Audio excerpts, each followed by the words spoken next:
Hi, everybody. Hey, Janet. Good to see you. Aloe is enjoying the window so much. I thought this was a great way to start the stream. Oh, sweet old kitty kitty. She's 13. She's getting old. You can tell by looking at her. She's 13. Giving people time to come into the chat. Oh, hi, girly girl. Hello, beautiful. How are you, Miss Aloe? How are you today? Thank you. That's Aloe. Hi, Teresa. Yeah, you can say hi to me. Yeah, I just thought she looks so happy. We could just kind of, hi, Moss. How are you? She looks so happy. I thought, oh, we'll just start by showing her enjoying the birds and stuff in the window. Hi, gang. It's me. Good to see y'all. Hey. How is everybody today? On this second day of November, All Souls Day. This is Dia de los Muertos, y'all. Bye, kitty. I got too loud for her. Day of the Dead. This is the day we celebrate our ancestors, y'all. And it's really interesting. This summer, I tried to grow all kinds of flowers. It rained. I should have had a yard full of, sweet williams and all kinds of stuff. All I could grow was marigolds. I had these one kind, I think they're called Cracker Jack marigolds, really tall. And I kid you not, the flowers were the size of carnations. Yellow, not orange or yellow, or the combination of orange and yellow, like most marigolds, right? And you're going to talk to a bank about getting pre-approved for a mortgage. Would you like me to read on that for you, my friend? That's awesome, Mosshole. I'm happy to read on that for you. That's exciting. I take it the job is going well. That's so cool. Yeah. Anyway, I have the little kind of marigolds too. I mean, you saw them at the end of the last Saturday Solutions. If you watched that, if you didn't, I understand. It's kind of long. But yeah. So I have. There's my sister. Hey, Manasa. I understand working and lurking. I love my lurkers. Yeah, I have a huge amount of little yellow marigolds. The point I'm trying to make is I planted they were seeds of variety pack seeds. So I didn't know what colors I was going to get. I got strictly the same shade of yellow my whole backyard. Weird, huh? So I had a yellow flower summer. I did not plant it that way. So yeah. You're on break. You have to go back in 10 minutes. Well, let's pull a card for you, okay? See how Mosshole's mortgage. Spirit, tell us about Mosshole's mortgage, and then I'll finish the marigold story. Oops. No, we don't throw cards, a whole bunch of them on the floor. And I do mean 6 or 8 of them. Here we go. Okay.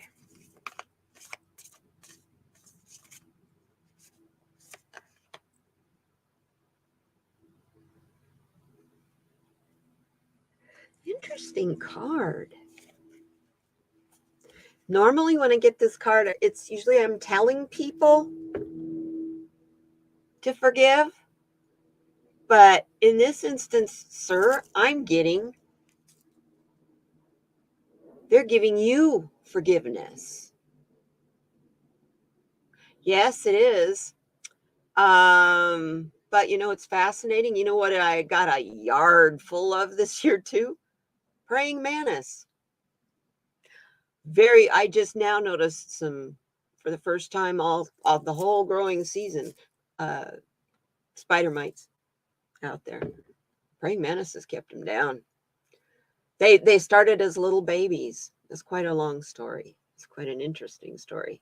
Anyway, I'm looking at this card. This is a positive card, dude, because hi, Teresa. Good to see you, Teresa Cole, my friend, my sweet friend.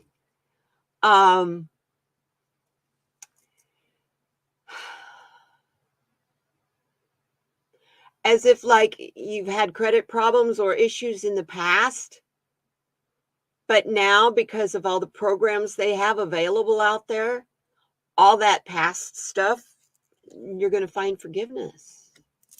It sounds good to me.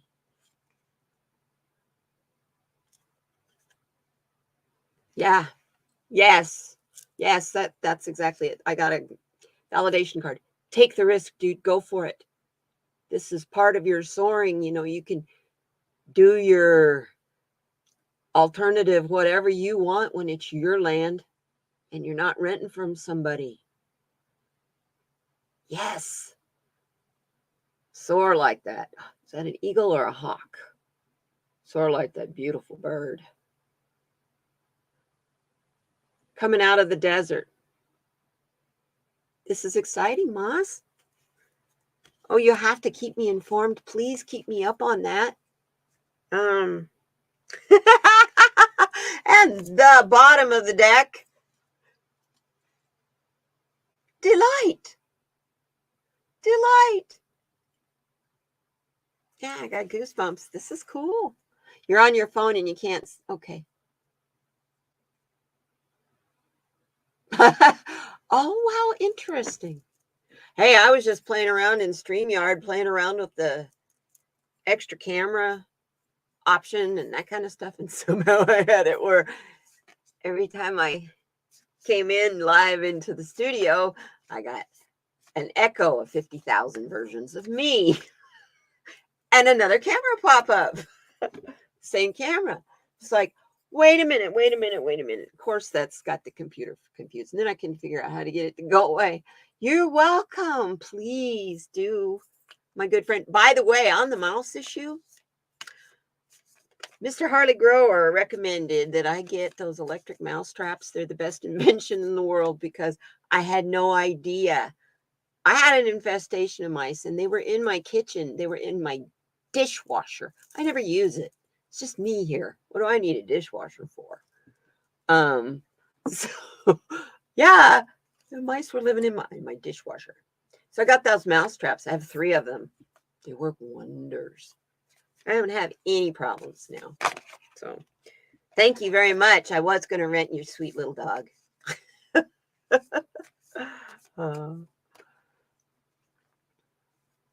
Now back to the marigolds. The purpose of marigolds today is when you make your altar as part of Dia de los Muertos, you use, I mean, even there's something about marigolds with the ancestors. I haven't checked into it. I should look into it before I dive down this path, so we can't dive real deep. But they always have it like around the pictures. They put orange, they'll put a layer of orange marigolds and then a layer of yellow marigolds around every one of like grandma or whoever they have sitting on their altar. And, you know, or whoever they're honoring, they'll pick several and they'll cook their favorite foods, have their, like if they were smokers. My friend, dear wonderful friend Dolly, the Wolf Girl Oracle, she did a really awesome video for Halloween that was a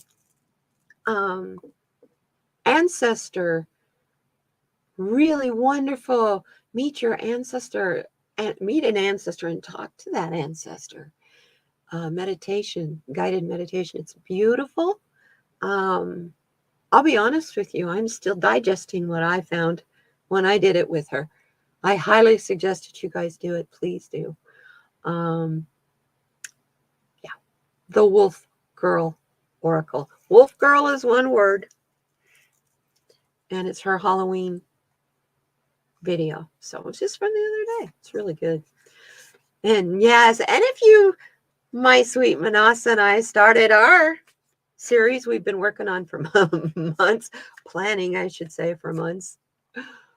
Finally, we started our series on the Nag Hammadi scriptures. And that's probably something you probably never thought you'd hear me say, talking that I'm teaching a class or giving a discussion or doing anything that has anything to do with scriptures. But this is parts of the Bible that were removed from the Bible and they put it together. So we're teaching a class on that. It's not really a class. It's just she and I are having a discussion and we give you a lot of information. I think you'd be very surprised. As I was doing the research yesterday for the class, I was surprised at how much of the old stuff of the Pharisees and those guys we are dealing with right now, today, in this country, especially with this election and the religious right. Yeah, pretty interesting. So, yeah, it's really interesting how it tied right in. So please join Manasa and I. Our next, it's every other Tuesday, 7 o'clock Central Time. It will be on the 15th is our next one. So yeah, I'm looking forward to it. And let's see. Tomorrow on the Lightworkers Roundtable, I am really excited to welcome medium Kim Copeland. For those of you who don't know her, most of you guys in here know medium Kim. She's a beautiful soul. I mean, she radiates beauty. Her readings that she does, when she's reading you, like even in the chat, when she's doing a reading for you in the chat, she can do a pastel painting of the colors that she sees around you. That's like your aura. It's gorgeous. It's beautiful. She's been really sweet, kind energy too. So yeah, it's pretty awesome. I wanted to talk today about 3 words we don't hear very much anymore. I'm starting a challenge. I want you guys, my moon dancers, I'm challenging you all to use these words as much as possible. So let's talk about them a little bit. First word, integrity. Have we forgotten that word? People don't use it very much anymore. You know, what do you think of when you think of a person who has integrity? What is a person of integrity? To me, that's the person you can always count on. That's the person who stands by what they say. When they give you their word, it means something. It means they'll be there or they'll do whatever they're saying. Well, these are flashy blue glasses. Sorry. I can't read the chat without them. So, but anyway, yeah. So I used to think of military people in, men in the military. They were people of integrity. But I even question that now. Those are people of those are trainables now. I love my military people. I come from a family that's been in the military since the Knights, actually since the War of the Roses, if you want to know the truth. I have a Knight ancestor that fought in the English Civil War. So,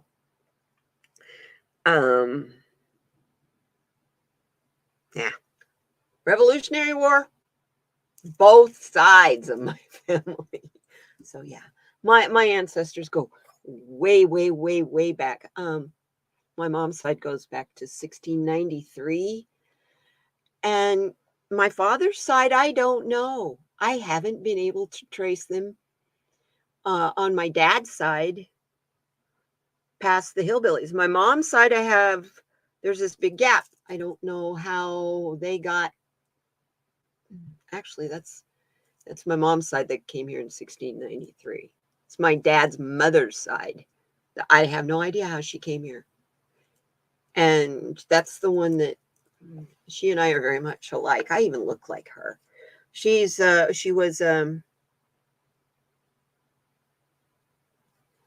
she's my grandmother. So her 30th grandmother was Lady Godiva, my 31st great grandmother. So I've gotten that far back on my mom's side and on my dad's side. But those people are all me now. Someone I heard Tarot's Apprentice one time, a couple of years ago. He says, you guys don't lose heart. Please keep going, keep pushing.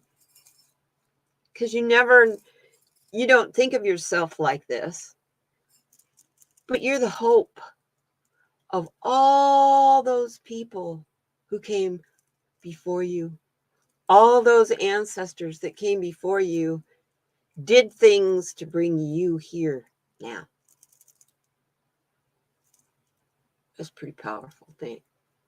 Puts a lot of responsibility on your shoulders. So there, right then and there, you got to have integrity with your family. So,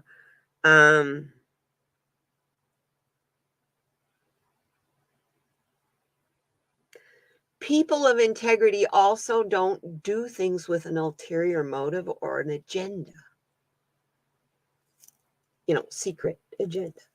Like you help somebody move because in a couple months you're going to be moving and you're going to need help too. And then you can throw the guilt trip on that person that you're helping right now to help you move. That's not integrity at all.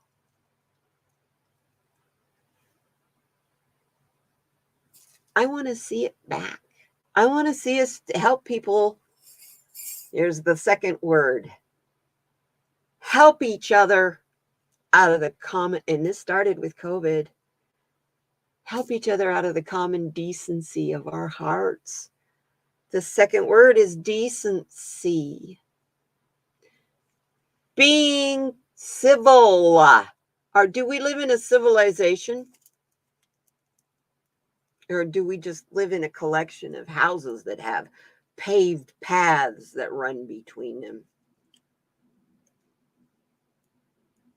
You could say that's paved, that we live in a bunch of caves. I mean, I'm not resorting back to that. I don't know about you. I see somebody that needs help, I stop and help them. Yeah, I could get sued for that. So sue me. I don't have anything.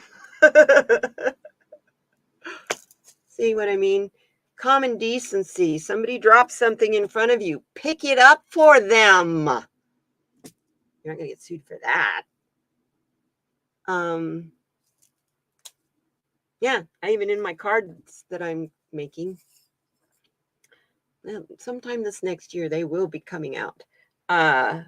That's one of my cards is common decency. Is decency. And the picture on the card is a woman who's dropped all of her papers out of a file folder, and a guy bending over to pick them up for her.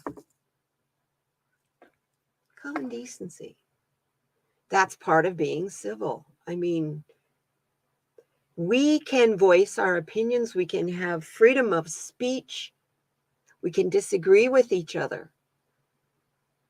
As long as we're decent with each other. I recognize your rights. As long as you recognize those same rights apply to me. So as long as we're decent with each other, that brings about honor and respect, but when you're decent with each other, you have integrity. And the next thing that comes about is gentleness, kindness. Now, there's a difference between just simply being kind to somebody and being gentle. And the number one person I can say myself personally that I need to be gentle with is me. The things that I do, and like I said, my foibles and faux pas, my escapades. Hi, Hypnicity. Welcome, my darling. Good to see you. Linwood, Washington. I love Washington. My best friend lives in Longview. Have another friend up in Port Townsend. So yeah, I got opposite ends of the state covered there. I love Washington State. I grew up in Oregon, so yeah. Being kind and gentle with yourself. I used to be the person who, every time I'd stub my toe, drop my pen, whatever, I would be, God, you dumb thing. Yes, I love Port Townsend too. It's a beautiful town. For those of you who don't know anything about Port Townsend, Washington, it's famous for all of its Victorian houses. All the Queen Anne's and stuff there. It's beautiful there. Gorgeous. Really wet because it's off of the Olympic Peninsula, but it's gorgeous. Just beautiful. So yeah, I used to be the kind of person that I'd walk by a mirror and I intentionally wouldn't even look at myself because I disgusted myself so much. And then I realized that, well, as long as you have that attitude about yourself, other people are going to have that attitude about you too. So we do train other people how to treat us. And a lot of that is by how we treat ourselves. You know, we put on a face of confidence. Maybe, not all of us do. Put on that face of confidence, but then your actions show you're actually truly feel unworthy. So I used to walk by the mirror and go, God, look at you. Ugh, your nose. Ugh, those glasses drive me crazy. Oh, I get glasses and my face is a little crooked. My ears, one's a little higher than the other. So my glasses tend to have one side a little bit lower. And that would drive me nuts. That would drive me nuts. The end of the day, you know, you get the mascara under here and it'd be looking like a raccoon. And it'd be like, oh God, look at you. And so then I go to take it off and then you got the dark circles. So I still look like a raccoon. Now I don't pay attention to that kind of stuff. While I'm at home most of the time, I was working then, but hey, like from here, doing this, I'll have mascara and stuff all down under here by the end of the day today. And I go, looking like a raccoon. And I just laugh at it now. It's, I have to admit, I'm being totally authentic and honest with you. Losing all that weight helped. 120 pounds is a lot of weight. But that was 3 years ago. I'm pretty used to this me now. It was hard at first. I didn't know what size to wear. And we were going into shutdown. So I couldn't go to a store and try on clothes to find out what size do I wear. And then Amazon started this lovely program where you can get clothes. They send it to you. You try it on. If you like it, you keep it and you send them the money. That's a great way to get yourself in trouble financially in a hurry if you like clothes and shoes. But that was the only way I knew what size to get in clothes. Hi, Mama Redneck. Good to see you. You lived in Linwood for 16 years? Really? I didn't know you were in Washington. Really? That's cool. Well, welcome. Welcome. Yeah. Hey, you know what, Mama? I read stoner. Oh, I love it. You know, I have the most interesting community, I think, in the whole tarot community, especially in the tarot love community, because the wide range of people that are in here. I love you all so much. You guys are such a cool group of people, and you all get along so well. It's so fun. It's so much fun. So, yeah, be kind and gentle to yourself. You know, there's only one of you. And if you believe in God and you believe you're created in his image, every time you criticize how you look, you're criticizing God. Think about that. Think about that. That was the thing that when I was really into that, I was like, oh, when someone said that, I was like, oh, yeah, I am insulting his creation every time I go after myself like that. So, but when I weighed 275 pounds, it was really hard to love myself. Really hard. These beautiful, oversized women that are models and stuff, God, oh, the confidence that comes with that. I love it. I love it. Raise your daughters to be not body image focused.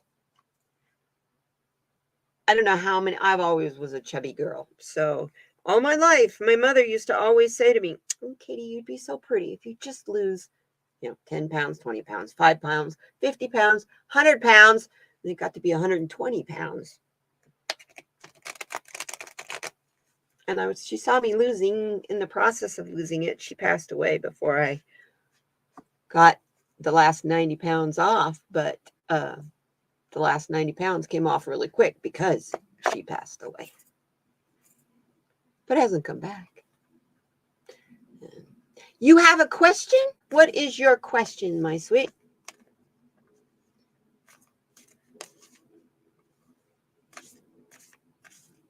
Mama? Woo!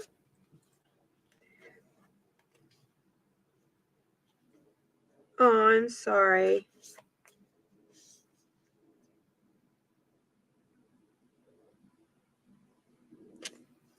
Would you like me to read on that, or I can give you some life experience on that with me? My father had COPD, and I was standing right beside him the very moment he passed away.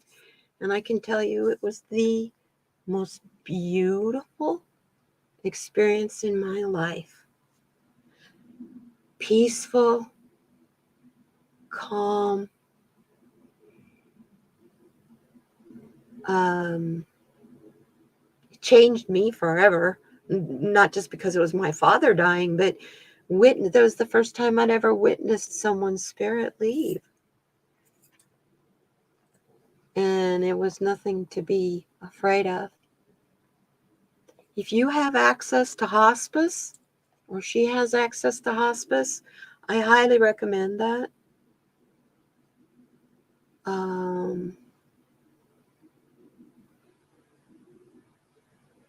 Yeah, see, so huh? You held your mom's hand as she died. Bless you, sweetheart. Yes, I definitely will pull a card. Oh, babe. She is in hospice at home. Perfect. Perfect. Rely on those beautiful people. Oh my gosh. I had hospice with both of my parents. So, yeah. People who do hospice work are the most wonderful people. Oh, hospice nurses, and they're your glue. And they're the glue for every single one of their patients, families, as well as the patients. So, and along with hospice comes social workers, and, hospice is wonderful. I got 2 cards, Mama.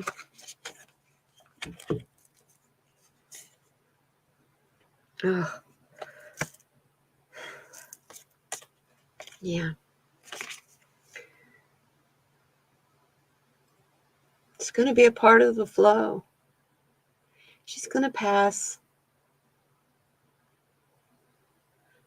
Kind of like that wave. You'll feel it. But you know she's heading for that yellow spot.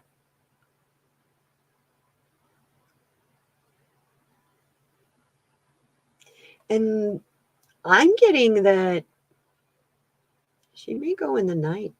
She may pass away in her sleep. We all pray for that for all of us, don't we?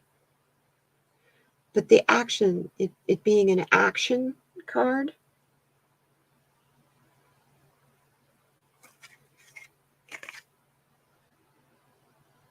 and the second card's super powerful.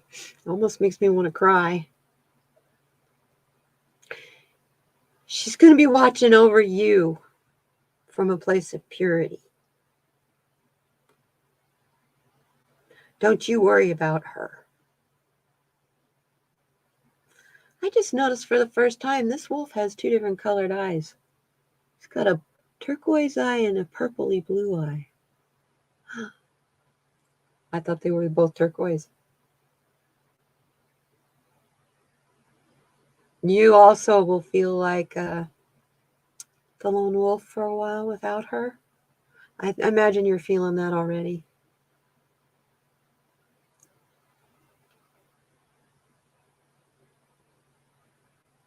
So see, this is her. This is her. And she's going to be watching over you. She's going to be one of your spirit guides. She's on your spirit team.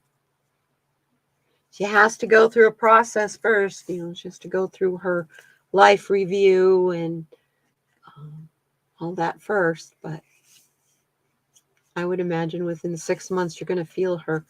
Well, you'll probably, after when she does pass, you'll feel her around you. She's going to do stuff to remind you it's her. She's your daughter.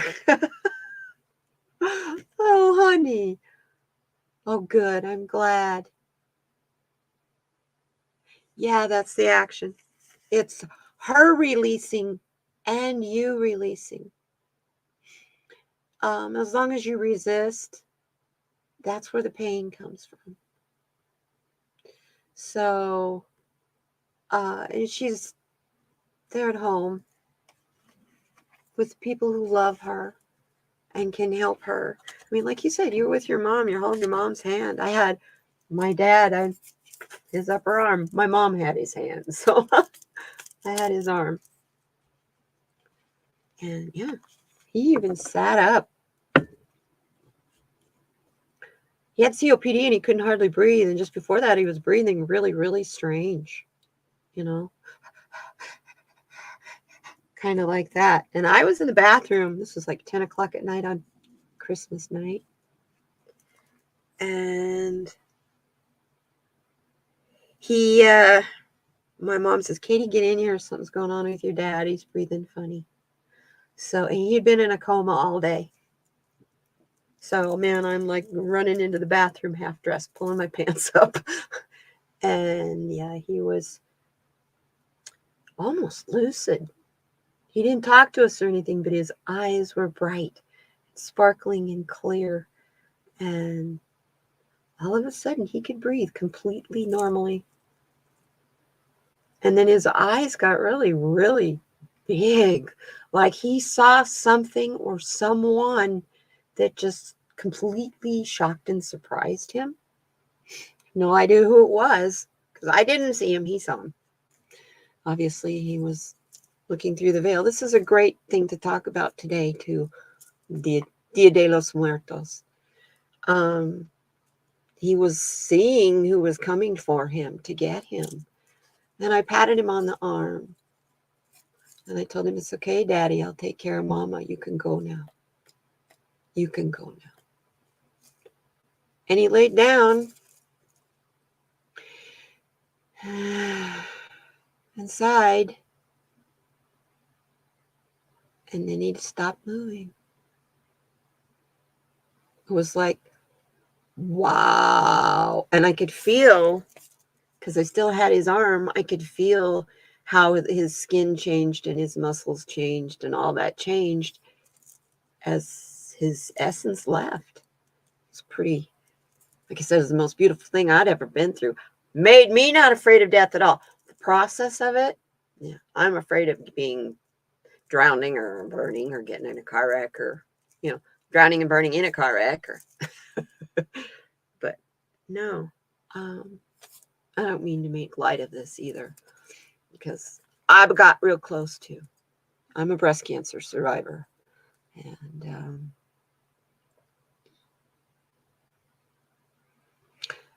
matter of fact, in 2010, I almost died of renal failure because of complications caused by medications that I'd taken for 15 years for fibromyalgia that had a reaction with the chemo that I was taking, and it almost killed me.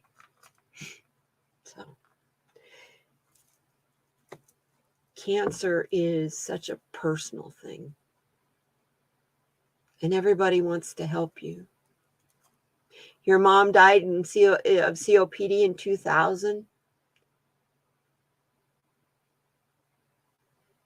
You're a colorectal cancer survivor. My mom survived colorectal cancer at 90. They took a 4-inch section out of her colon.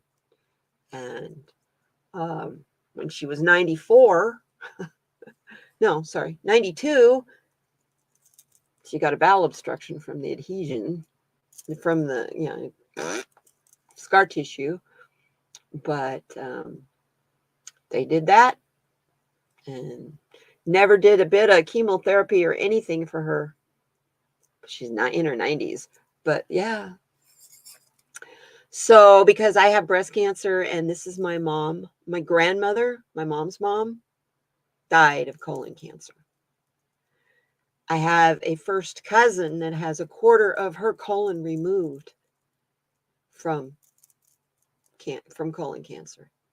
So, and me with the breast cancer, they watch me real close because that's mitochondrial. That's a grandmother, a cousin, and my mother, all on the same side with the colon cancer. So they're watching me pretty close on that. I have to have a colonoscopy every 3 years instead of every 5 years, like most people, which, by the way, I'm due for one. Ugh. I'm behind on all those tests, but I think we all are, huh? Colon cancer killed your mom. Definitely keep on top of your colon then, Mama Redneck. Keep doing the tests. The tests they have now are easy too. There's one you can do by mail. It's like wiping your butt. Only I think you wipe with a Q-tip instead of paper towel or toilet paper. Paper towel. Plug your toilet up. Good for you. Cancer-free since 2014. I've been cancer-free. I was diagnosed with cancer in 2008. And what happened to me in 2010, I mean, that was 2 years after chemotherapy. But what happened was the chemo had a reaction with the drug called baclofen, which is an anti-spasm drug. And it's a very strong drug. It's a dangerous drug. And if I would have known it was so dangerous, I would have never started taking it in the first place. But doctor prescribed it, you do. No, me in that time, I did what the doctor said. This is the late 1990s. So that I was prescribed this medicine. And it kind of does like antifreeze does in animals. It made crystals in my urinary tract that eventually shut my kidneys down because it's a muscle relaxer. It's an anti-spasm.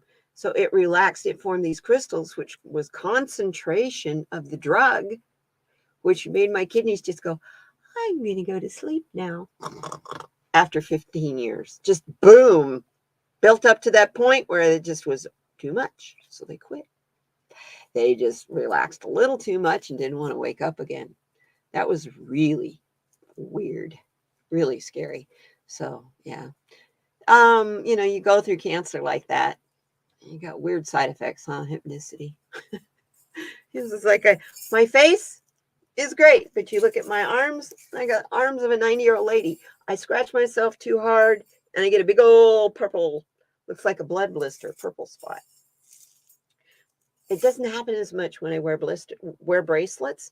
I think that's because I bump the bracelet instead of my arm. I'm always beating myself up. You react to baclofen? Ooh, you sleepwalk.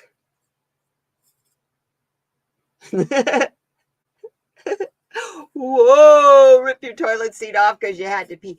Baclofen is bad. It's really, really bad. Yeah, it built these crystals up in my kidneys and shut them down in 2010. It was really weird. The thing that woke me up too was I'm laying in intensive care and I hear totally dark. I don't know where I'm at, you know. Bam! Really loud, and it wakes me right up. Where the hell am I? It's pitch dark. I don't know where I'm at. I'm on like the second, third floor in the hospital. Lightning hit the emergency room door right below the intensive care unit. Knocked out all the computers, all the lights. It was pretty dang loud. So that's how they brought me. That kind of brought me out of it. But yeah, I'd also had like 2 bags of. They had those IVs almost wide open, flushing my kidneys, trying to flush those crystals out, trying to dissolve them and flush them out. Because they weren't working. They asked me questions like, in the ER, do you know who the president is? And I'm going, who? Yeah. Who is he? I'm going, at the time it was Obama. But do you think I could get Obama? I'm screaming in my head, Obama, Katie, it's Obama. And it would not come out my mouth. For nothing. It's like, do you know where you're at? Yeah, I'm in a hospital. Okay, what hospital are you at? University Medical Center, and it wouldn't come out my mouth. The date would not come out my mouth, but some things would and some things wouldn't. That's because toxins were building up in my blood and getting in my brain and causing brain fog. So yeah, it was the strangest experience. That was terrifying. Your brain is like you're being held captive inside this body going, wait a minute, I know the answer. Let me out. It's pretty weird. Yeah. So obviously when COVID came about, I've been overly proactive. I spend enough time in the hospital, thanks. I won't go back if I don't have to. So, yeah. Breast cancer. Oh, God, I had 6 surgeries in 2 years. Trying to do plastic surgery, reconstruction. I mean, I had a mastectomy and then we had to rebuild it all. So I feel like, like $6 million woman. Tear it down and then we have to rebuild it all. Yeah. So how many of you guys have you voted yet? Oh, you're welcome, Mama Redneck. Thank you for coming, sweetie. I love you. You come back. Come back and, I'll read every time for you. I read. And if you would like to do a more in-depth one, I'd be happy to read for you. Absolutely on my prayer list. Absolutely. Anybody else? That's something I'm getting ready to post on my community page. I am definitely starting a prayer list. So, Mama Redneck, your family's at the top of it. Okay? I love you, sweetie. And if you need me, you know where to find me. I'm on Instagram too. So, And you know, if you can't find me here, I'm usually over at Stoney's. I'm kind of surprised he's not here. He'll show up shortly. So he's probably not awake yet, knowing Mr. Stony Baker Man. Good. I love you, sweetie. Take care, hon. So, you guys, who wants a card? Oh, wait. We have to decide on dinner.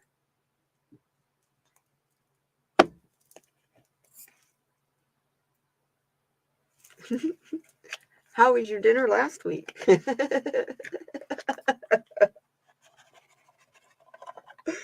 think this is so much fun. Oh my gosh. I can tell you right now, whatever we decide with dinner on this reading, I cannot do. Me cupboards is very, very low. I have chili for dinner tonight. And for lunch too, because payday isn't until tomorrow.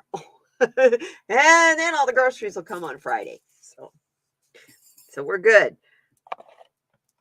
See, and it worked out perfectly. Live stream Thursday. Friday is my day off, so I kick back on Fridays. So, well, let's find out what we're doing for dinner. I think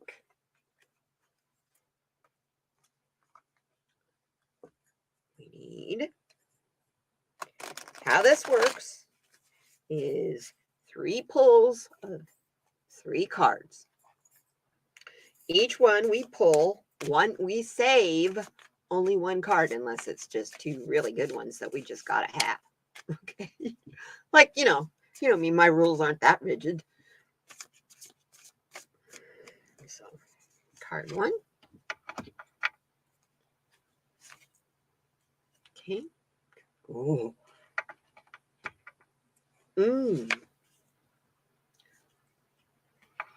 We really don't need to go any farther. First card. It's interesting. First card's the dessert card. The Italian gelato. Yummy, yum. I vote we keep that card for sure. Gelato. Second card. You don't need to do another draw. This is so funny. The trio. Bacon, lettuce, and tomato sandwiches. Oh, God, that sounds so good. I know what I'm ordering for lunch tomorrow. Oh, that sounds good. We'll see what Uber brings me tomorrow. And got a beverage. Orange juice. The squeeze. Do we need to go any farther, you guys? Do you want to try to get more? I think that sounds like a dang good meal. Bacon, lettuce, and tomato sandwiches with orange juice and gelato for dessert. You'd love a message from your guides? I'm going to get you one. Definitely. You had brain surgery in 2010. Soldiers, cancer surgery, stomach aneurysm. My word, woman, plus both thumbs, trigger finger, and carpal tunnel too. Oh, I have questions for you. You're 62, Hypnicity. I'm 60. I'll be 65 in February. Carpal tunnel. I'm struggling. I vote we keep this meal. We're going to keep this. So we're having bacon, lettuce, tomato sandwiches with orange juice and gelato for dinner tonight. Nice and easy, too. Easy cleanup as well. I have pain here, really bad. Pain here, really bad. And pain that radiates up into my cuticle. That's like fire once it gets to my cuticle. And it won't go away. It feels like I do my nails too most of the time. I've been doing a lot of gardening. It's wintertime, so I get to put them back on. But sometimes I'll file my cuticle a little bit too close there and it'll burn. And that's how it feels. When I shuffle cards a lot, oh man, this gets swollen right here. It hurts. I broke a little teeny tiny bone right in there. And I don't know, thinking that doesn't hurt. Well, yeah, I can feel that clear out to the tip of my index finger. I got to go to the doctor. I think I have carpal tunnel. I'm a writer, so typing. I've done that since high school. Yeah, and we had to use an electric typewriter in those days. So I have many kinds of decks, my love. Let's see, hypnicity, message from your guides. Anybody else want a card? Please put it in here. One of your guides want to talk to me.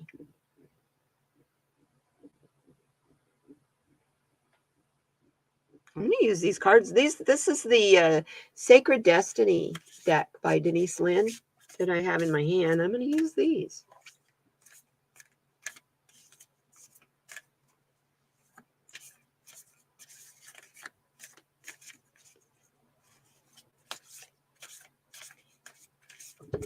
Whoop, almost knocked my water over. It's okay. It won't spill. Hi, Sharon Sipes, sweetheart. Good to see you, darling. So good to see you. Let's see. Yeah, I need to see a hand, Doc.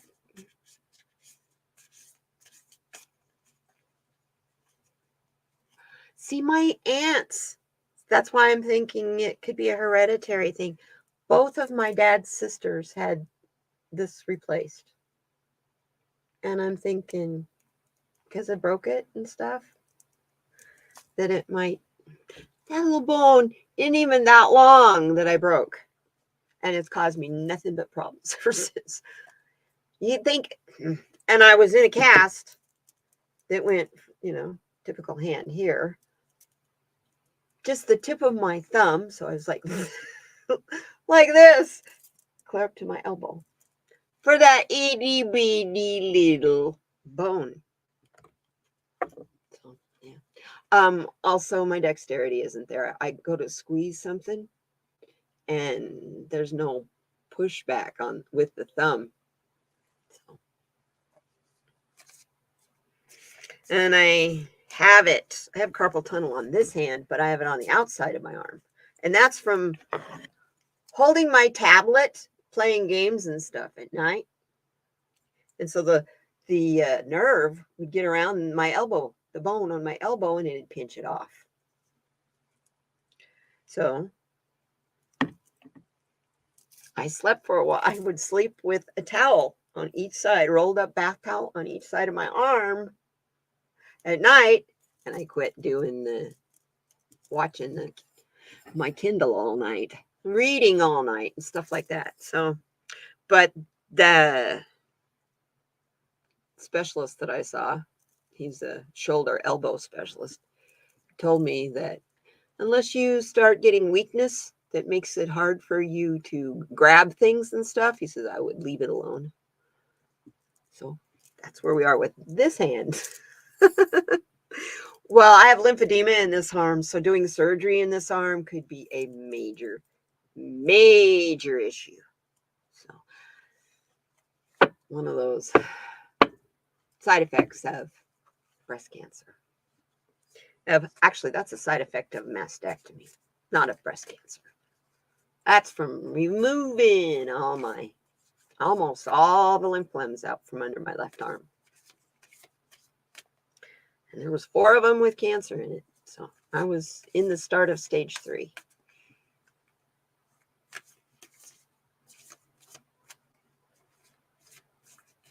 Woo!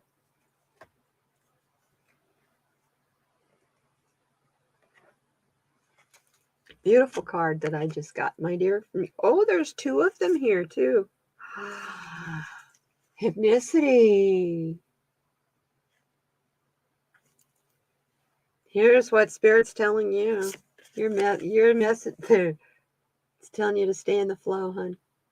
No matter what, we got shit coming at us. I have a feeling, well, yes, I have a feeling. I'm not alone. Many readers I'm hearing say November, is not going to be an easy month for anybody. Anybody, anywhere in the world. Something is coming. So stay in the flow. You just stay in this flow that you're in. Yeah, that I and they don't know what it is, and Spirit's not telling them, not letting us know. So we're not supposed to know. So it's something that's to teach every human being on the planet a lesson. It's part of the shift. But not to worry. This is why they're telling you to stay in the flow, because of the new beginnings.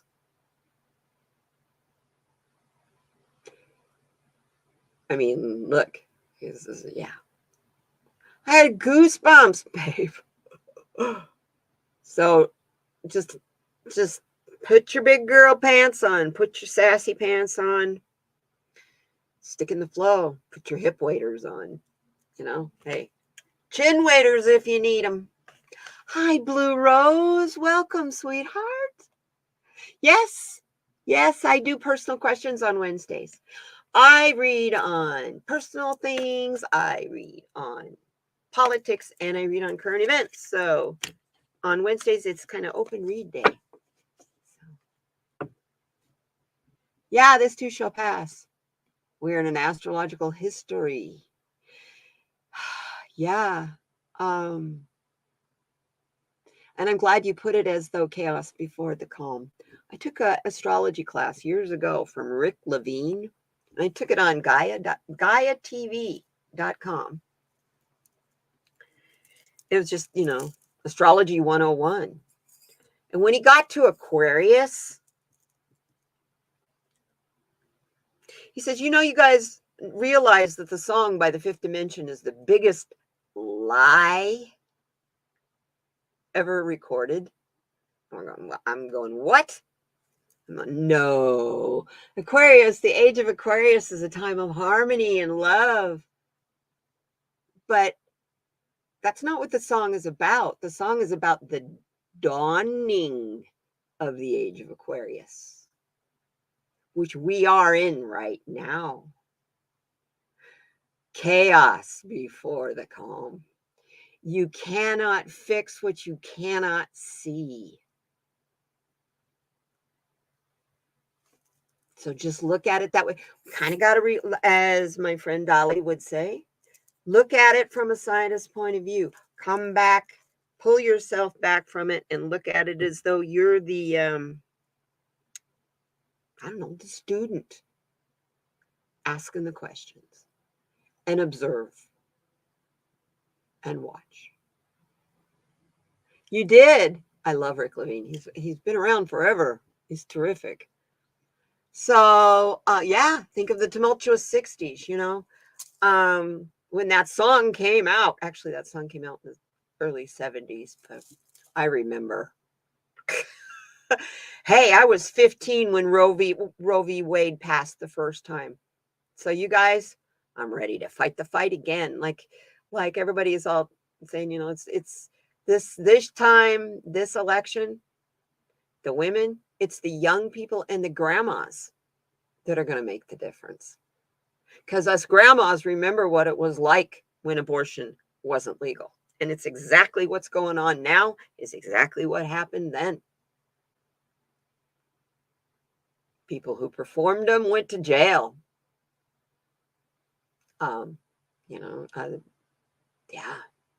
Those times were scary as hell. And I don't want them back. Don't want them back for long. So, I was 15. So it's like, the young people who didn't know what it was like to have a kitchen, that there was even such a thing as a kitchen table abortion, which was usually either done with a vacuum cleaner or a coat hanger. I kid you not. That's history. That's not inflammatory talk or misinformation. Because I have a cousin that happened to back then. She's 6 years older than I am. And her mom took her to New York to have an abortion. And they had to go, in the back alley and down this way and down that way, real shady. And when they got to the place, it was really dirty. And she laid on a kitchen table, a dining room table. And the woman that did the abortion used a vacuum cleaner. And both of my cousin's babies after that were born premature, lots of problems. Abortions happen anyway, whether it's legal or not. That's the point I'm trying to make. So these fools think that they can control us that way. And who are the ones who are wanting us to get abortions more than anybody? Men.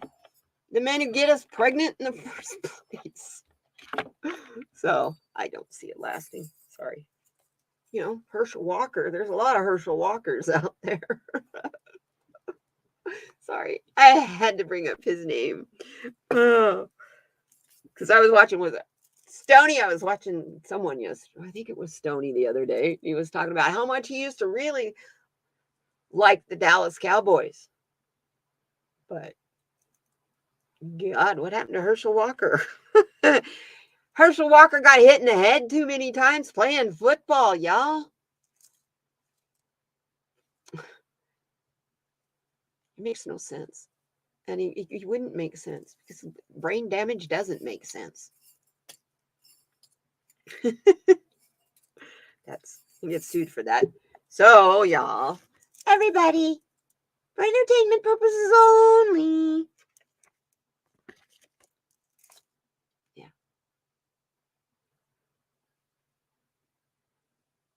Okay, part 1. My folks are having health problems. Mom telling me a little more. Okay.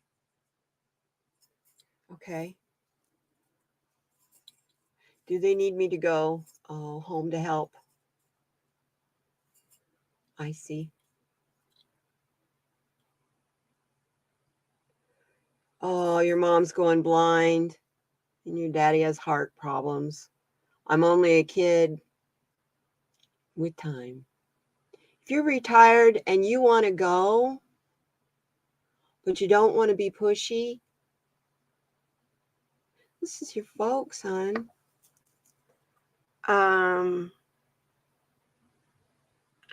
As someone who's had this talk, I'm going to pull some cards for you from the Morning Sky Shamanic deck from Shining Hawk Healing. I got goosebumps all over on this one, sweetie. I took care of both of my parents for over 11 years. And I wouldn't trade that experience for 5 seconds of not doing that. My brother can never, he has no idea what my mom and dad went through as they aged. He wasn't here. And I know exactly every little weird little nuance. Like my mother, as you age, your my brother doesn't even know this. As you age, your taste buds die.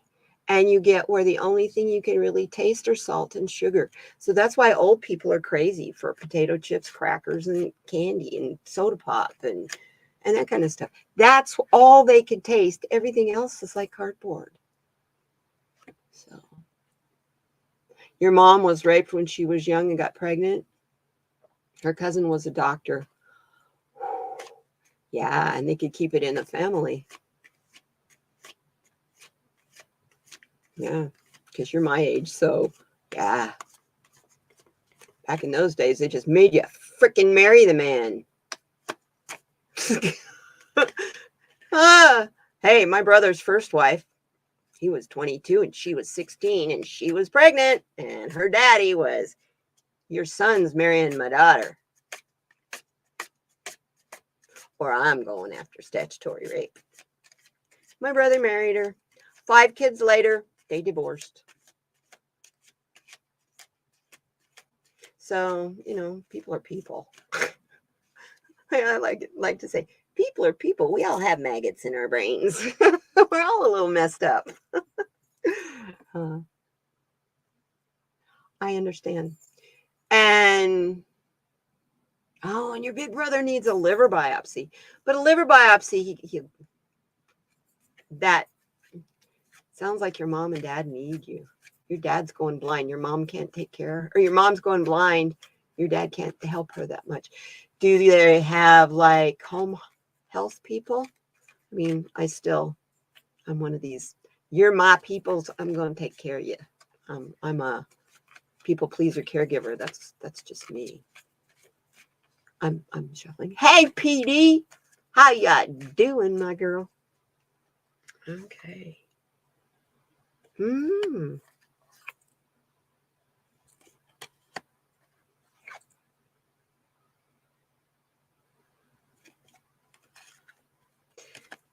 These are beautiful cards.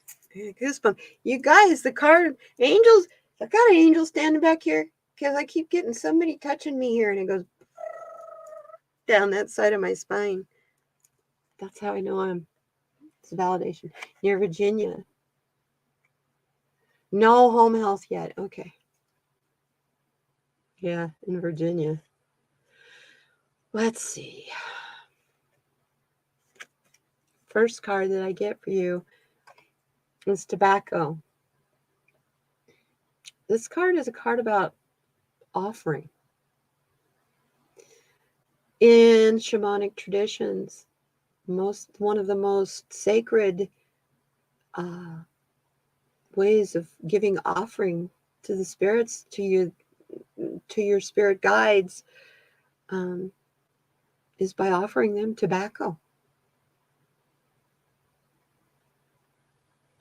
So I am hearing they're not asking you because they don't want to put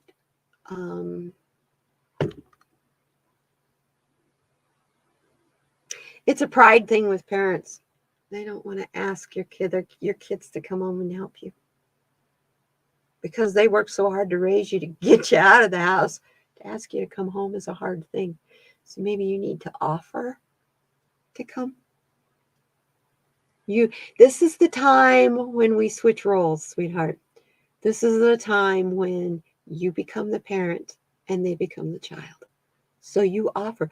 You sit down and think of all the reasons why you need to be there with them. And that, helping them drive to the stores and so on, to the doctors. And I don't think they'll turn you down. I think they'll be very, very touched and excited that you offer. There's more.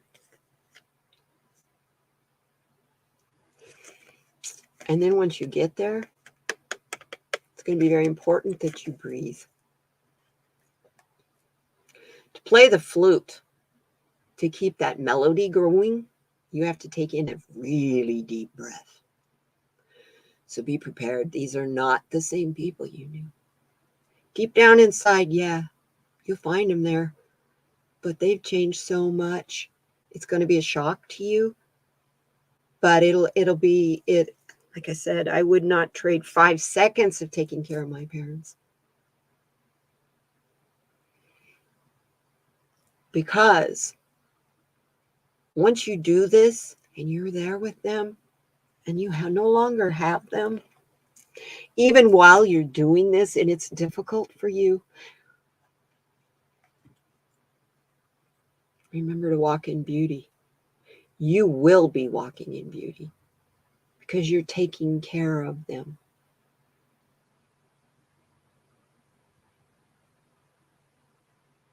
A Texas winter? So, and I see that's another thing. Yeah, I wouldn't want to be too quick to want to go live in Texas either. Near VA hospital. Okay. You're in Florida. Okay. I don't know why I interpret VA. I have a VA hospital here too. Really good one. Hypnicity, thank you for coming, sweetheart. Please come back. Oh, you're always welcome here. Always welcome. You're in Texas and they're in Florida. Hey, yeah. Oh, wow. I bet you were scared when the hurricane was there. But I'm getting that you need to offer to them. Don't wait for them to ask you. If you're retired, you're in a position to do it. You've got the time. You've got your own finances. Um,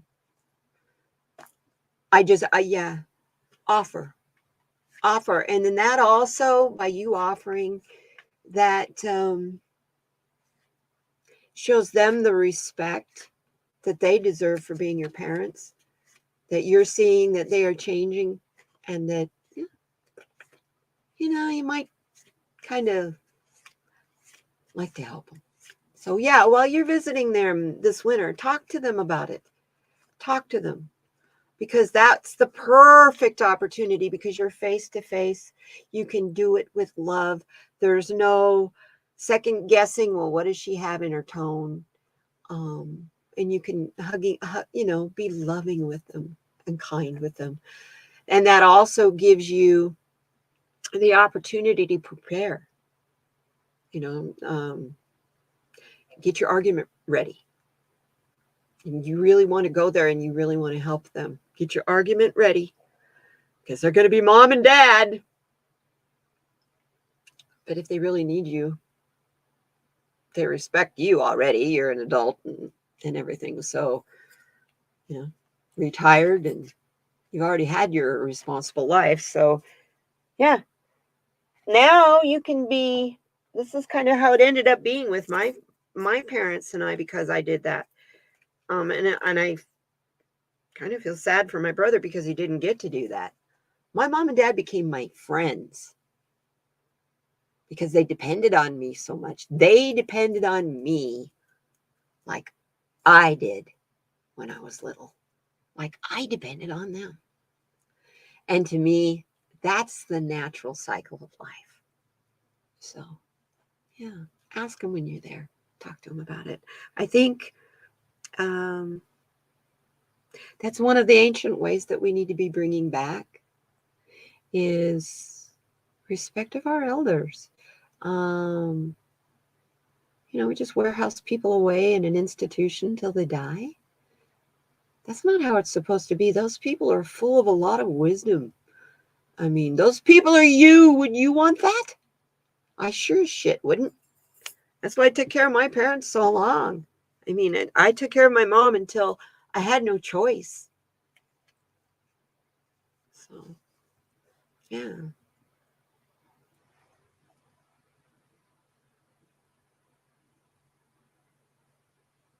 Your mom was insisting you get your eyes fixed, and you're all done with that now. So see, there you go. Do you have cataracts or something? Because I certainly need to do that. I have cataract in my left eye. I haven't been to the eye doctor in probably 10 years. I didn't have insurance for it, and there's no way I could afford it. So we make do with Amazon readers. And hey, you know what is even better than Amazon readers? Dollar Tree. They have readers for $1.25. Oh, she adopted you at 6 months old. See, she picked you. She chose you to take care of. So, yeah. Yeah, that's perfect, Blue Rose. And she is really the one that really super well. If your dad was the kind of dad like my dad, who would burn water, she did all the cooking and took care of him. So they need you. And it may be a matter of parental pride that they don't want to ask you to come. And in talking this over with you, I realized what my dad went through, because my dad asked me to stay and take care of them. And yet, male pride, that was a hard thing for him to do. So, yeah, don't wait for your mom or your dad to have to ask. Offer. Say, hey, I got all this time on my hands. You guys need me around here. How about I come and hang out for a while? And you don't have to make it sound as though, how about I come live with you or whatever. Just, let's come stay and hang out for a while. And then that can be 6 months, a year, or however long, or, how it goes. Just put it in the universe's hands and it'll work perfectly. Cool. You go back on the 15th to get your prescription for readers. That's wonderful, Blue Rose. Congratulations. Supposedly with all the new, I've been on Medicare since 2003 because fibromyalgia. I've been on Social Security disability forever. But I understand with all the new Medicare stuff that eye surgeries and stuff are going to be easier. Well, they should be. My God. Doesn't make sense. We have something that is a medical insurance plan that is oriented to the elderly. And what are the 3 things the elderly need the most? Vision, hearing, and dentures. What are the 3 things Medicare does not cover? Those 3 things. Ah, cool. See, that's what, was it cataract surgery that you had? Because that's what they say to me that because I'm very nearsighted. I have contacts. I'm wearing contacts too. So that's what they say they'll do for me is when they do the cataract surgery on both eyes, they'll put lenses in that change the shape of my eye. So one eye will be for reading and one eye will be for far away. And then I won't even need readers. So that'll be pretty cool. But then what happened? COVID happened, a bunch of stuff happened, and I haven't been able to go back. So I will, though, soon. Bunch of doctor's appointments I need to take care of. It's hard for me. I don't have a car, so. But I do have transportation through my health insurance, my Medicare Advantage. You have to pay for something extra so that you can get glasses and dentures and hearing aids. It's crazy. There's a new hearing aid app coming out. Over-the-counter hearing aid that is supposed to be as clear and as good as $2,000 prescription hearing aid. Finally! That's been a racket for too long. Hearing aids, oh my God, they're expensive. I don't even have any idea what they are now, really, because when we were going to get them from my mom, and we even went to Miracle Ears. I mean, they're cheap. They're inexpensive. It's not like getting it from the audiologist. But, geez, it was like $1,500, I think. And that was 10 years ago. So, yeah. It's amazing for all the rock concerts and stuff I've been through in my life, and I have excellent hearing. I have a really good hearing. I can remember standing in front of $215 copay for each eye. Wow. Wow. That's not bad at all. I should check into this. I see some doctor's appointments coming after the first of the year. Katie's going to celebrate being 65. Yeah, I'm going to get see what's going on with the hand first. Well, you can't see, the hand's kind of, well, you need both. So.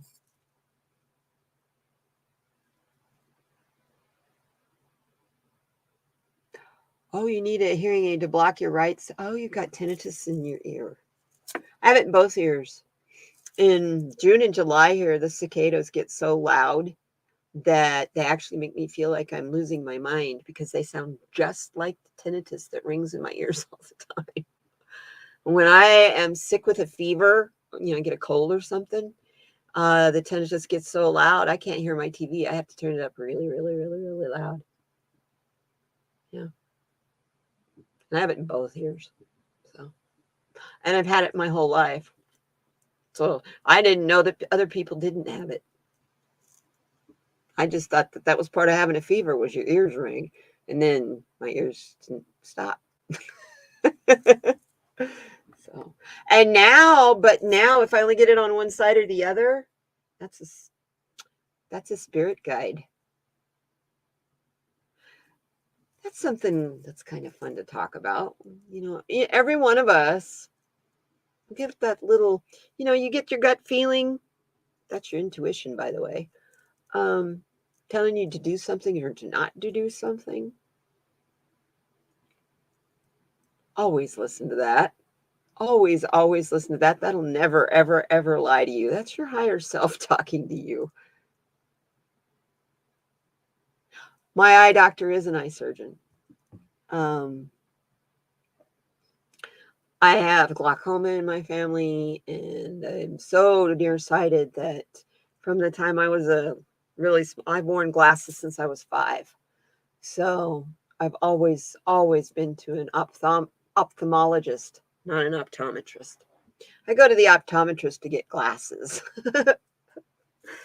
I go to the ophthalmologist to look at my eyeball. So, yeah. Although here, places like Lens Crafters and stuff like that, they have ophthalmologists inside there. So you go see the ophthalmologist and get your glasses, and you're all done in an hour and a half, 2 hours. Walking out with a new pair of glasses in your hand.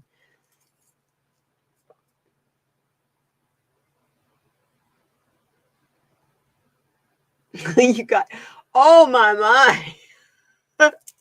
You got hit in the side of the head by your cousin.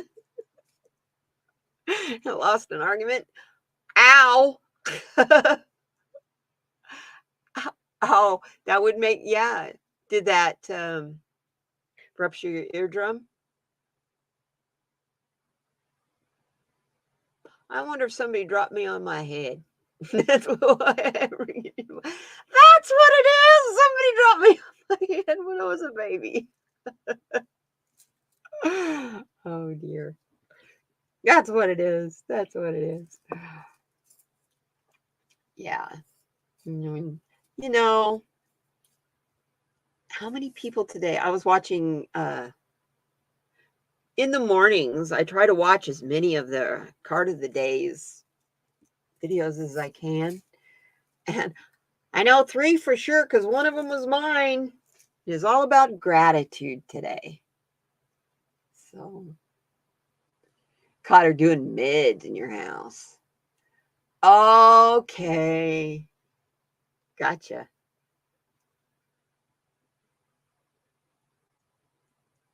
I gotcha. Yeah, doing meds in your house. I gotcha. Yeah. Only meds I do are the legal kind, and I grow it actually, but that's in the state of Arizona. It's legal here. It's legal recreational. I was using it medically, but I've been prescribed to do it medically by 3 doctors. So I grow my own because I know what goes into it. I know it's not laced with anything. I know it doesn't have preservatives and shit like that in it. And it's all grown 100% organically. No miracle grow touches those plants. It's all plankton, water, and molasses, and 100% organic. It's my medicine. As you can tell, I'm all about the plant medicine. My mushroom background, my little fairy mushroom forest. I'm all about plant ceremony. Sonia Rain Lee and I. Yes. So yeah.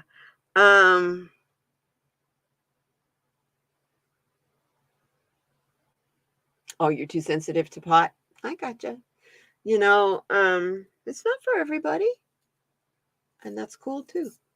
I'm been around it and stuff for over 40 years. So that's the other fight I fought my whole life, is trying to get it legal. I joined Normal in 1976. So the year I graduated from high school. And still a member of them. That's a long time. Damn near 50 years almost. Long time. But yeah, I quit for a long time too. I didn't. Then I got fibromyalgia and they put me on morphine and baclofen and Vicodin and Flexeril. And you want to know why I lived in a fog all the time? Wow. And it didn't stop the pain. It didn't stop the fibromyalgia symptoms at all. I just didn't care. You get a contact high. Well, yeah. Oh, for me to get a contact high, I'd have to be in a room that's just completely fogged in, smoked in completely. It's been so long, so many years. Yeah, I'm that granny. The granny with the secret pot plant growing in her tomatoes in the garden. Oh, no, I'm nobody's granny. I didn't have any kids. But I adopt everybody's kids because they're all mine when you don't have any. I love kids. So, yeah. Like I said, mine was prescribed by 3 doctors. So one of them is not my doctor. One of them was my mother's doctor. My mother's doctor who owned the hospice she was in. I was just telling him I had fibromyalgia and it was difficult for me to ride the bus to get to the hospital to visit her. And I was glad that the hospice was close because she was in the hospice instead of at home. And because home was a nursing home. And so, yeah. So he says, oh, well, have you thought about maybe using CBD or cannabis? And I was like, yeah, I thought about it. I used to use it years ago when I was in college. And he giggled. He thought that was funny. He's like, no, seriously. You have fibromyalgia. You qualify to get your card. So I went and got my medical card. And I've had it ever since. But for me, the thing that helps me the most is CBD. So, and not the CBD you get over the counter. Don't waste your money on that stuff. That comes from hemp. You might as well smoke a rope or squeeze a rope or boil a rope to get the juice. It's the same thing. Not going to do much for you. But I did have heard that I think in England they've come up with a new concentration of CBD that is going to be Ganga. So, and then I was also just reading Israel has actually cloned THC.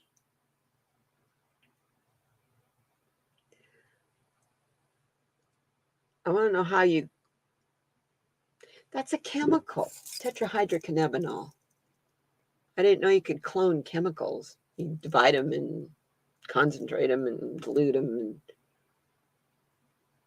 so it has to be a particular plant that they're cloning. I didn't read the whole article. I just saw the headlines and I was like, I had to check into this. So, yeah. And they're saying that it's going to be the next best thing for painkillers for people because it'll be non-addicting and 3 times more potent, way more potent than using just marijuana naturally. So we'll see. Pharmaceutical companies pharma's been trying to synthesize THC since the 80s. They can't get it to work like it does naturally.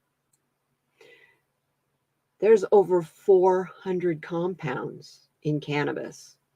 All of them have to work in synergy together to do what it does.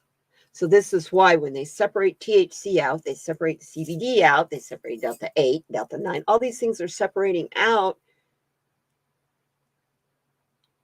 Keep it all together It works better as the plant, the way it was made in nature. Why does man have to think we always know better and we know more and we can make it better than Mother Nature did? Gaia created us. It's like, come on. Who are we? You know? So, yeah. Well, this has been a really good live stream today. Thank you. Reading on really important things. Anybody else want a card? Or I'll just start pulling inspirational cards for us. We can start with the moon magic cards.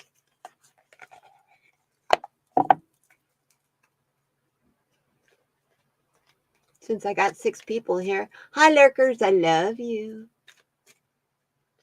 Moon Magic Deep Moon Messages by Stacey DeMarco. We do have a full moon coming up next week. Before I'll see you guys again. I'll see you guys the day after.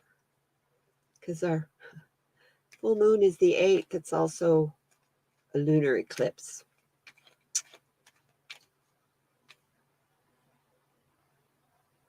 Yes, cool. Hi, Krista. Okay. Christeropathy.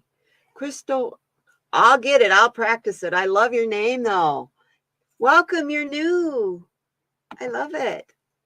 Cool. Okay, let's see. We'll start with Sharon. Beautiful Sharon Sipe. What messages do we have for you today?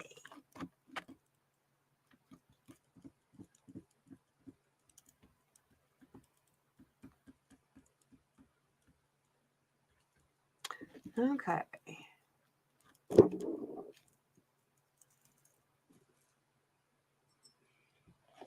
No, I don't want to do a therapist. We'll do the Enchanted Map deck. And you're here. I see you, my dear. You're here. I am so glad you're here. Thank you for being here. So let's see Sharon Sipe. Message for Sharon Sipe, please. This is the Enchanted Map deck by Colette Baron Reed. One of my favorite decks. Sharon Sipe. Beautiful Sharon Sipe.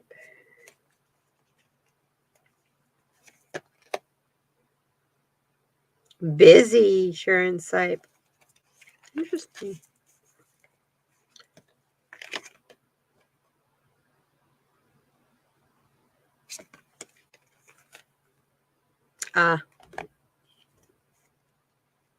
Yeah. I get the Solitude card for you. You're so busy taking care of everybody, making sure people get to appointments, and you're in all of our live streams and all that. I think you need some time to Sharon. We're all getting this card, though. The Solitude card. Really, really strong. And I believe it's going to be a hard winter, and we're going to be forced into solitude. So you might as well get prepared for it.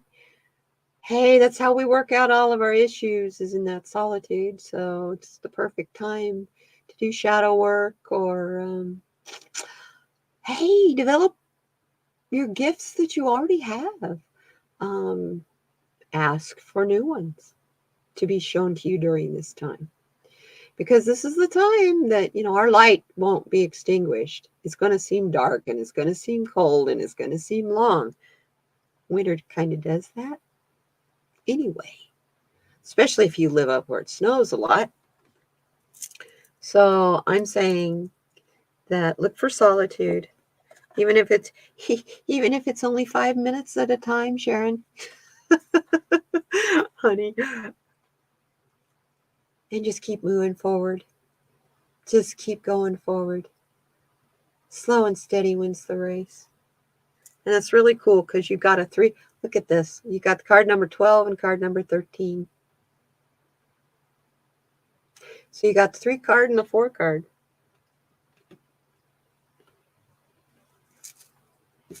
kind of fascinating there. And I shuffled and shuffled and shuffled those. And I threw them on the floor and shuffled some more. But no, this is about the 3. It's about growth. Slow and steady growth, which I've watched you do over the last couple of years as I've started out as a moderator with you when you first started. And I remember when you first took your first troll out, you were like, oh, this is kind of fun. You're so cute. And the 4, it's about stability and foundation. So I love it. So yeah, you just keep going, girl, doing what you're doing, but please make sure that you take time for you and find some solitude once in a while. You're welcome, love. You're welcome, my dear.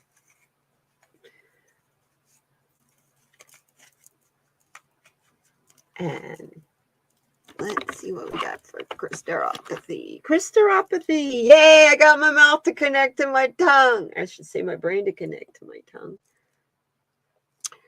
I'm going to pick Angels and Ancestors deck for you.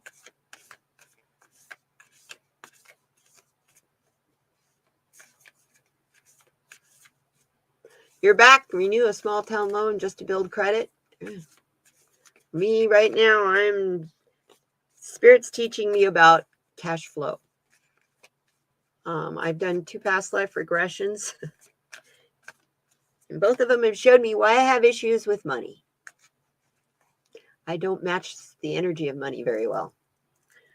In one past life, I was a noblewoman who had lots and lots and lots and lots of money. But past life before that, I was a woman like the women of Avondale or, Lady of the Lake, that kind of. I was a seeker and a seer. And it was a group of women, and we all took vows of poverty. So we relied on the people when we would go and we would see, and the people that we helped would feed you and clothe you and give you a place to stay. So, because you were a holy woman, basically. So no, I'm not really good with money.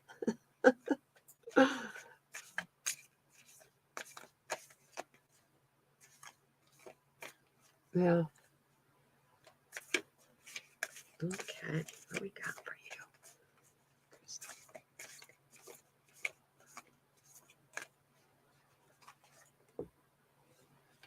you? As a matter of fact, there you go. Ooh. Here's what I get for you, Christopathy. I get the Stargazer. Guides are telling you that you need to set your sights higher.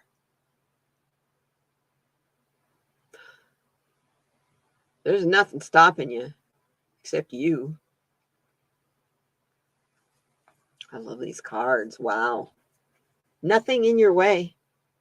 There's nothing in any of our ways. We are in the way. Because we are the first ones to tell us that we can't do it.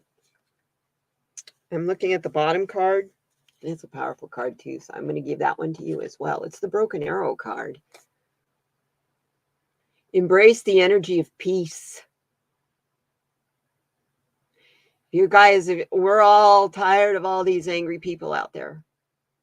We're tired of the angry rhetoric. Focus on peace. Focus on peace. And reach for the stars. There's nothing stopping you. This actually can be a message for all of us today. Only thing stopping us is us. We're unlimited. We're energy beings. And Einstein said, who's your scientist? Energy can neither be created or dissipated. And you are energy. We are energy. You're welcome, hon. You're welcome. Yes, happy birthday to our November people. I love November. November is one of my favorite months. Actually, October, November, and December, I love them. They're great. Only thing I can say about December is it always seems to be the month when all the bills come due. Because I've been robbing from Peter to pay Paul all year. But hey, it's okay.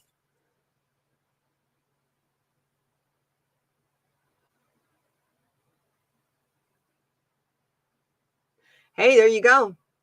They sold their house, so they're living very inexpensively. And then you're there with your, you know what I'm saying, Blue Rose. You go there with your income, and then I think you guys, yeah. Unless they decide that they might, since they sold they sold the house there in Texas. Okay.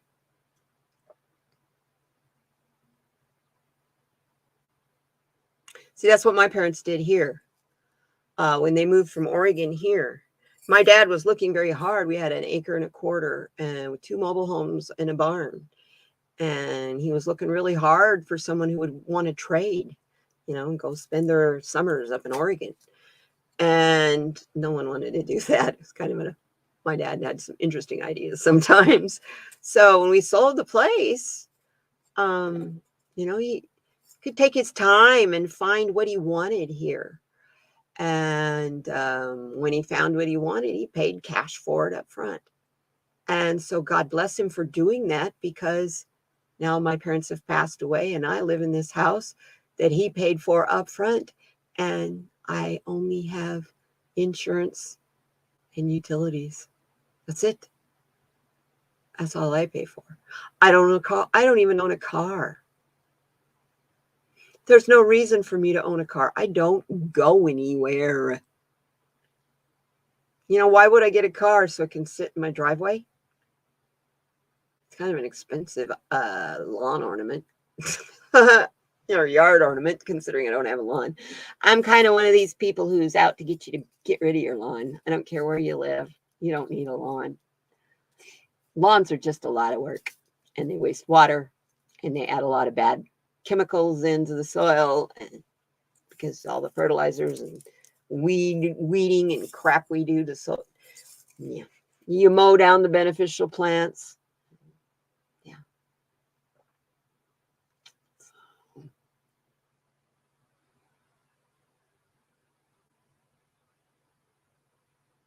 See, they've got a good setup. Yeah, it sounds like your parents were very smart. They planned. They're the generation that did all that planning. That's like my parents. My parents are the Great Depression people too.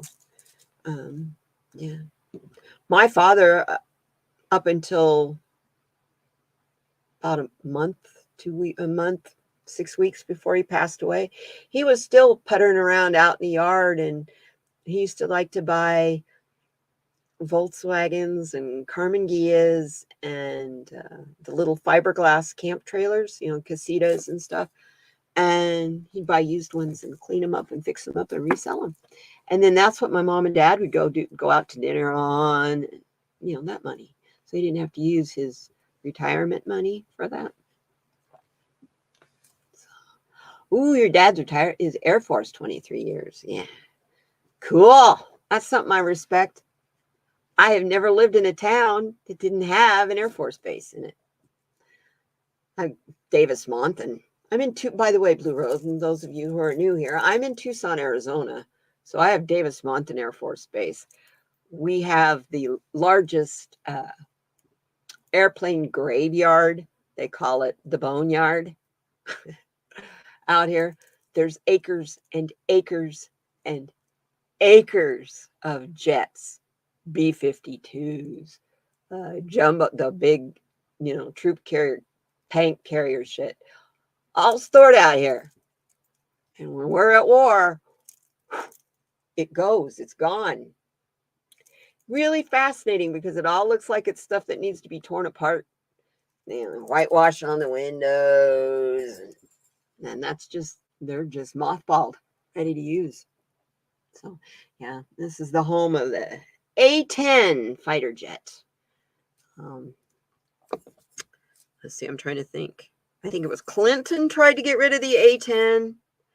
George Bush Jr. tried to get rid of the A-10, and both times John McCain fought it because he knew, as a Marine on the ground in Vietnam, how important the A-10 is.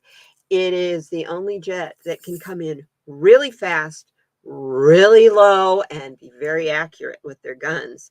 So our infantry and our boys, our young people, our people on the ground rely on that A-10. So it might be an old jet, but they haven't made any that do what it does. So, and it's loud. They touch and go here all the time.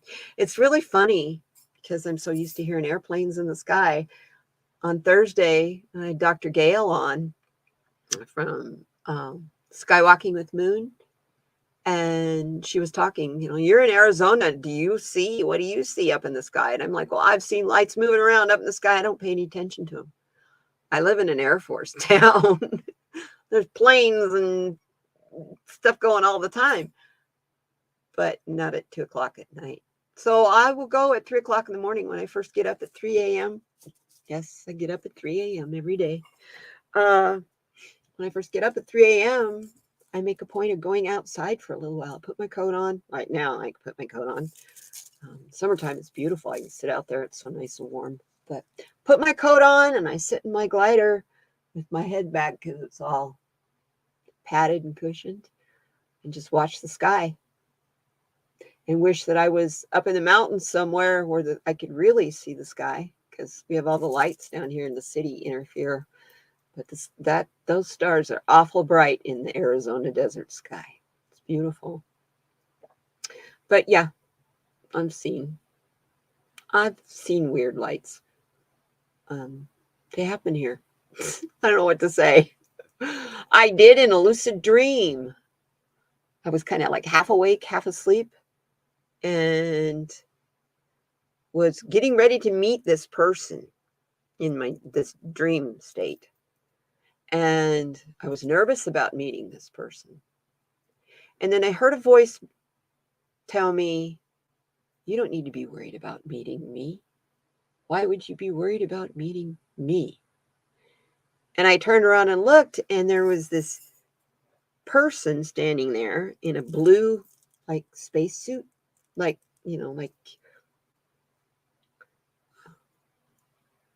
not like our spacesuits with the helmet, the real skin tight kind of spacesuit. And it was blue, humanoid, hands, feet, everything like us. But his head was a praying mantis. And it scared me. It really scared me.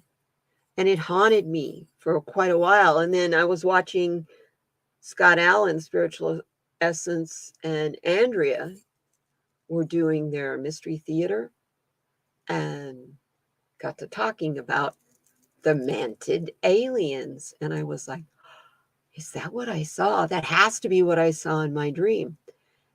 And they were saying how, yeah, they're going to be coming and we're going to be seeing them. They're going to be letting themselves be known very shortly. And that, my stomach fell. I was like, oh, no, he was really scary.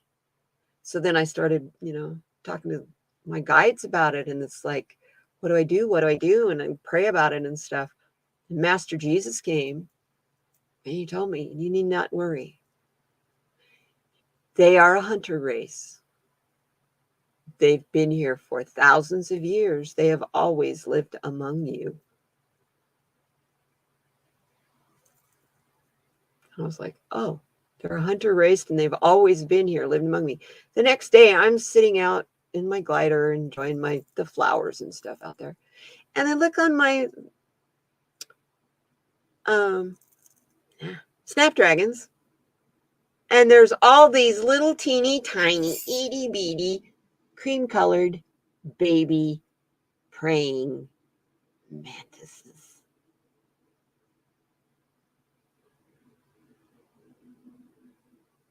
And Dr. Gale says, yeah, they know your yard was a safe place. So that's just why she says, so this is why he came to tell, that's what he was trying to tell you. We have chosen your yard. I was like, that's what praying mantises are? Praying mantises are aliens? I was like, they're the babies of these aliens? I'm like, okie dokie. Wow, that's so cool. Well, yeah, blue man like in the group. Actually, no, it's more like the teal color in up there. Right up there. It's more like that color in the blue man group. I love it.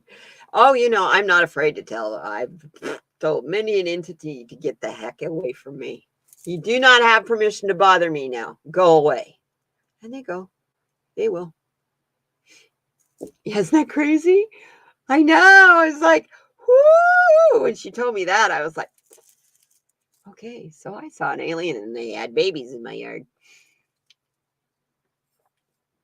Uh-huh. Yeah. And they are a hunter race. That's what they do. They eat the pests.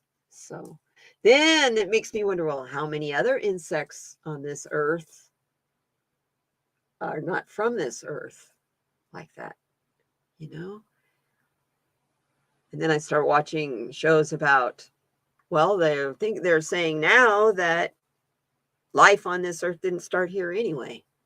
It started from a meteor or an asteroid, because they have found live organisms frozen in asteroids. Single cell organisms. There's pieces of other planets, you guys. Yeah, octopus. Exactly. Octopus and squid. Of all this is what blows my mind. Of all the creatures on the earth, the ones who have intelligence that are comparable to humans are the octopods. The octopus and the squids. And the sponges. Which blows my mind because sponges are a colony. They're not like an animal. I mean, they're many animals. We have got to start paying attention to the ocean. That's where, I'm convinced that I'm Lemurian. I'm just, every time I have traveled to the East Coast, I'm near the water, so it shouldn't be that I got to be near the ocean, okay? I go to the East Coast and I'm like, yeah, that's the ocean. Okay. I've been to the Caribbean. Caribbean was great because you could walk way, because of the coral reefs, you can walk way out and the water's, just slowly gets deep. And it's warm. But the Pacific Ocean, I get really uncomfortable if I'm more than 4 or 6 hours away from the Pacific Ocean for very long. I went on a Caribbean cruise and I was gone for a week. And the only reason that it was bearable was because I went to Cancun. Or not, sorry, Cozumel. I always do that. They're right next to each other. Cozumel. And, right there, you're not too far from, the landmass is not very big between the Atlantic and the Pacific. So I could breathe. And that's literally how it feels. It's a weird, weird feeling. And then I'm hearing Jen's World one day was talking about, well, if you're Lemurian, you can't stand to be away from the Pacific Ocean. I'm going, okay, I can't stand to be away from it. So, yes, I live in Tucson, Arizona, but Rocky Point, Mexico is only 3.5, 4-hour drive.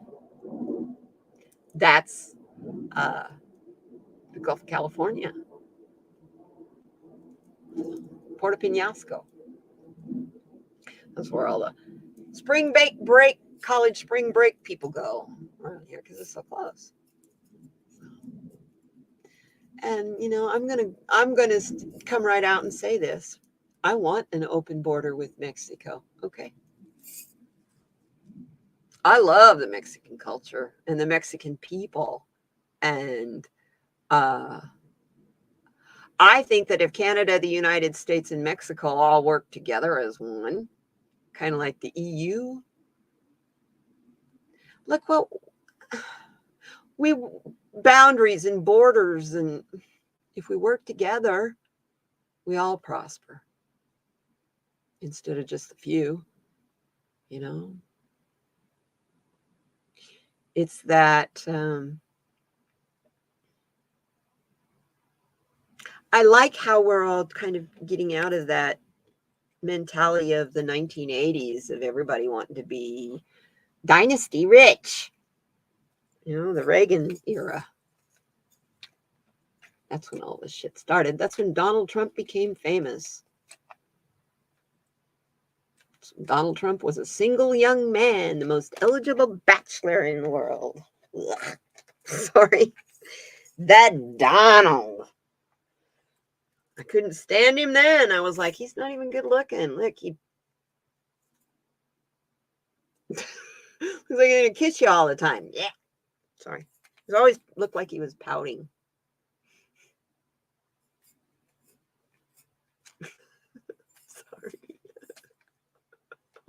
Sorry. Anyway, let's get this card. Moon card.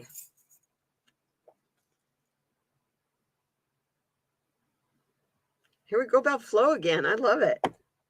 We got the waxing crescent moon, number 2. Ooh, and it's Stonehenge on the front. And here's the card. And it says, I flow toward my goal. I am strongly protected, and I go. Wow. And here's another one. I got to get, and there's another one. Okay, we got 3 in a row. This is beautiful. This is the another waxing crescent, number 2. I can't see it. Except that here and now is exactly where I am. And what it is a place of profound learning.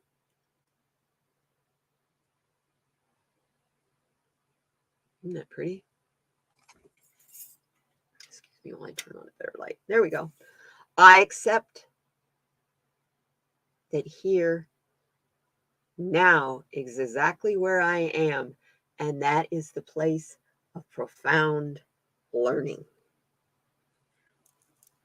So stay in the flow towards your goal, because where you are right now is a place of place of profound learning, because we are seeking the truth and we act upon our revelations or our realizations. Is this another wax? Geez, this is a waxing crescent moon 1.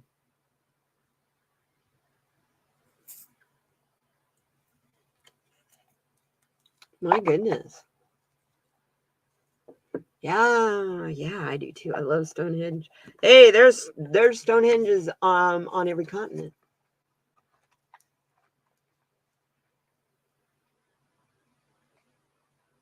Oh, go! Oh, Dia de los Muertos is today. It's beautiful. It's wonderful. It's the best celebration. I love it. It's my favorite celebration here.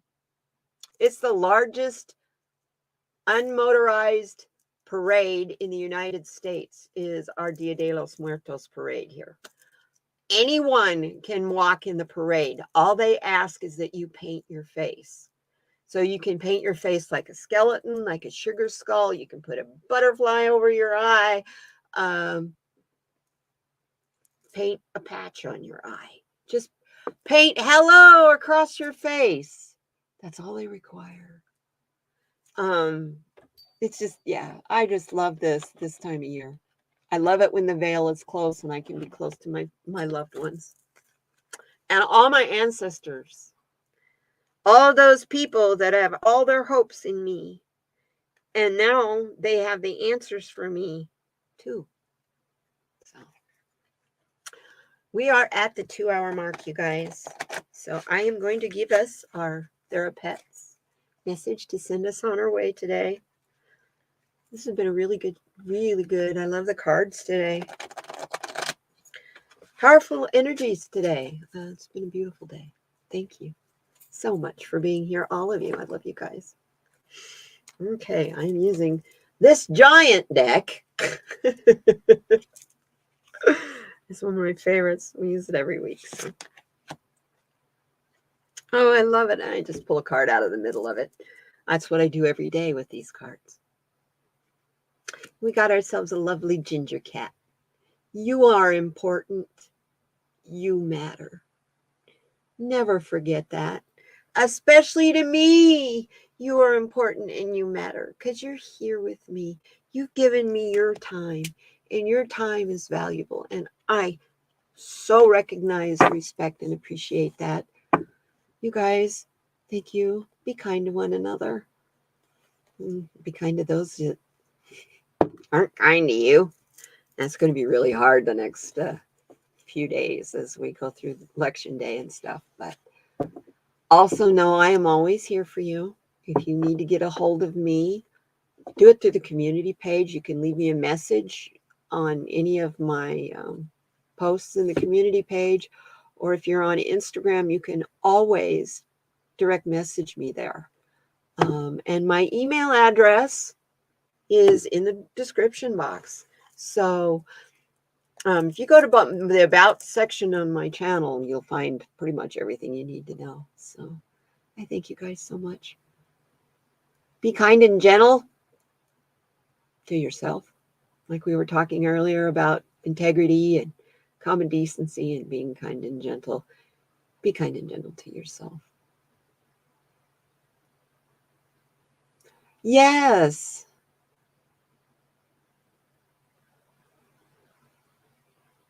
Wonderful. Ooh, yes, that's like a lot of the Native American rituals. That I think that's pretty much on every one of the tribes. I think everywhere, because I know even the Aboriginal people are very particular about who sees their rituals and stuff. So the Hopi here, to get to go onto the ceremonial mesa and you be white. Good luck.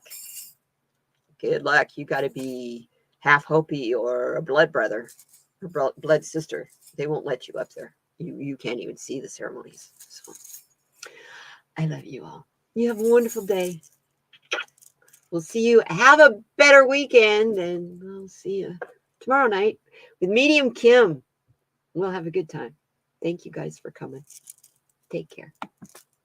Bye-bye now.